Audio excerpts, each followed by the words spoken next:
Chandigarh mayor चुनाव को लेकर आज सुप्रीम कोर्ट में सुनवाई हुई और चीफ जस्टिस ने बहुत तल्ख टिप्पणी की। जो रिटर्निंग ऑफिसर अनिल मसीह हैं, हमारे साथ गुरविंदर सिंह जी हैं, एडवोकेट जनरल पंजाब सरकार के। सर, किस तरह जिस तरह की टिप्पणी रिटर्निंग ऑफिसर के खिलाफ किया है सुप्रीम कोर्ट इस पूरे मामले में, और खासतौर से चीफ जस्टिस बहुत सख्त टिप्पणी की है। क्या रहेगा, क्या रहा आज पूरा आर्गुमेंट? देखिए, पिछली तारीख पे भी और इस टाइम बेसिक जो पर्पस है इस केस का वो ये है कि इलेक्शंस फ्री और फेयर होने चाहिए।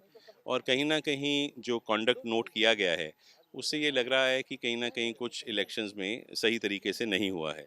तो सारा रिकॉर्ड जो है वो कल समन कर लिया गया है और उसको देखकर कोर्ट फर्दर ऑर्डर्स पास करेगी। और प्रिजाइडिंग ऑफिसर को भी कहा गया है कि कल वो कोर्ट में हाजिर रहें। लेकिन जिस तरह से चीफ जस्टिस ने कहा अनिल मसीह को, सामने आइए, वो कैमरे की तरफ क्यों बार बार देख रहे हैं, मार्किंग क्यों लगाया आपने, क्या ये रेगुलेशन के हिसाब से लगाया?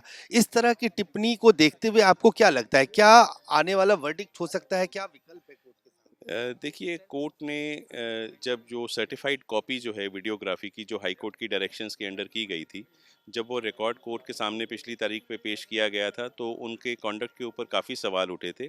तो सेटिस्फाई करने के लिए कोर्ट ने उनसे काफ़ी आज क्वेश्चंस पूछे हैं, जिसका जिस हिसाब से भी उन्होंने जवाब दिया है वो कोर्ट ने अपने ऑर्डर में रिकॉर्ड किया है। चीफ जस्टिस ने तो यहाँ तक कह दिया कि आपने जिस तरह का व्यवहार किया, आपको प्रोसिक्यूट किया जा सकता है। ये बिल्कुल जो है एक हाँ, क्रिमिनल ऑफेंस ये ज़रूर उन्होंने कहा है, लेकिन जब रिकॉर्ड कोर्ट के सामने आएगा और जो उनके मन में कोई डाउट्स हैं उसको क्लियर करने के बाद ही फर्दर ऑर्डर्स पास किए है। लेकिन जाएंगे। पंजाब हरियाणा हाई कोर्ट के जो रजिस्ट्रार हैं, उनके पास जहाँ पे बैलेट है, उसको बुलाया है। कौन लेके आएगा, क्या रहेगा, कितने बजे इसकी सुनवाई होगी? कोर्ट ने डायरेक्शन ये की है कि रजिस्ट्रार जनरल किसी ऑफिसर को नॉमिनेट करें और कोई जुडिशियल ऑफिसर उस रिकॉर्ड को under safe custody supreme court के सामने 2 बजे पेश करेगा। आपने अपनी तरफ से क्या आर्गुमेंट दिया है आज कोर्ट के अंदर? हमारा बेसिस जो आर्गुमेंट का है वो ये है कि भाई जो पोलिंग प्रोसेस है वो ऑलरेडी कंप्लीट हो चुका था और जो कैंडिडेट्स के लिए काउंसलर्स ने अपने वोट डालने थे वो सेफ कस्टडी में ऑलरेडी रिटेन हो चुके थे। काउंटिंग के टाइम अगर कुछ हुआ है तो काउंटिंग जो है उन वोट्स की सेफ कस्टडी में जो ऑलरेडी पड़ी हैं दोबारा कराकर इलेक्शन का result as per law declare किया जाए। मतलब वो जो पुराना इलेक्शन था उसी को वहीं से आगे किया जाए, और ये जो इनवैलिड वोट है उसको फिर से रिकाउंट किया जाए, ये आपकी डिमांड? जी हाँ, अगर वो मार्क्स जो हैं वो पाए जाते हैं कि गलत लगाए गए हैं तो उनको डिसरिगार्ड कर कर इलेक्शन का रिजल्ट डिक्लेयर किया जाएगा। सॉलिसिटर जनरल चाह रहे हैं कि वो फ्रेश इलेक्शन हो। उनका ये ज़रूर सजेशन था कोर्ट की तरफ, लेकिन कोर्ट ने इस पे कोई फाइनल टिप्पणी अभी नहीं की है। धन्यवाद। तो साफ तौर से गुरविंदर सिंह जी, उनका कहना है कि हालांकि उनकी तरफ से ये दलील था कि जो उस वक्त जो चुनाव हुआ था उस प्रोसेस को ही आगे बढ़ाया जाए।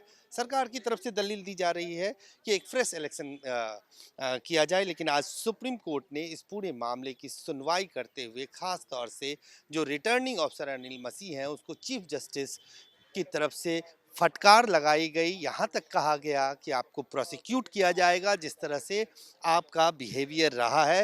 हालांकि अब कल 2 बजे के बाद इसकी सुनवाई होगी।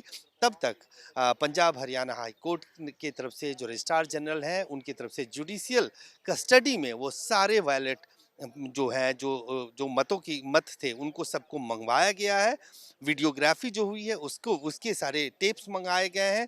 वो सुप्रीम कोर्ट के जज देखेंगे। उसके बाद क्या पुराने चुनाव को निरस्त कराकर फ्रेश इलेक्शन कराया जाएगा, या फिर उसी चुनाव के नतीजों में जो हेरफेर की गई है उसको रोकते हुए नतीजे घोषित किए जाएंगे।